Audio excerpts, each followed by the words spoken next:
I and my older son went to a restaurant in New London the other night, mentioned to the waiter that summer, I think you guys are going to see more action. He said, oh no, in a couple of weeks this place is going to be packed. But then the best part was this January and February, that's January and February 2017, were the best January and February that they have had in 10 years. I said, boy, oh boy, if there's evidence of a Trump effect, there it is. You walk into this place, there's hardly anybody there in that particular time, but then he discloses that they've had the best business they've had in 10 years for those months, which are normally down months. I think we can draw a connection between Trump's inauguration and the impact on that business. This makes for an interesting comment. You have Trump clearly driving business growth in this country. We've seen the stock market go up. We've seen all these companies make the announcements. And recently, this Department of Labor report came out citing 240,000 jobs created. It stands to reason that Connecticut would benefit from this somehow.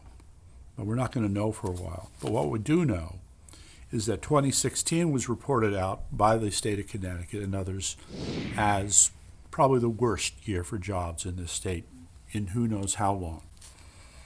Now, as I was researching this, there were different versions or accounts. One had 5,000 people having been let go from the state government. Another had 2,400 being let go from the state government. Maybe some have been hired. By contrast, the corporate sector in Connecticut had hired almost the exact same number as the state had let go, 2,400. And then there were some other factors, I believe, and when you netted it out, Connecticut had, I believe, lost 200 jobs. So that's effectively zero. And even as the economy, even if it grew 1%, it still grew. In the meantime, Connecticut still took up the rear economically, in terms of business, in terms of job creation.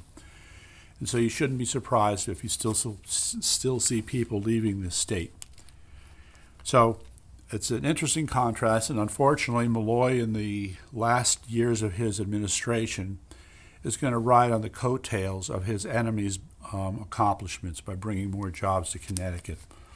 It's going to be unfortunate. Well, I hope we'll have an opportunity to explore this more deeply, there not being much to report since there weren't many jobs created. But this is also tied to the budget battle that's shaping up as well.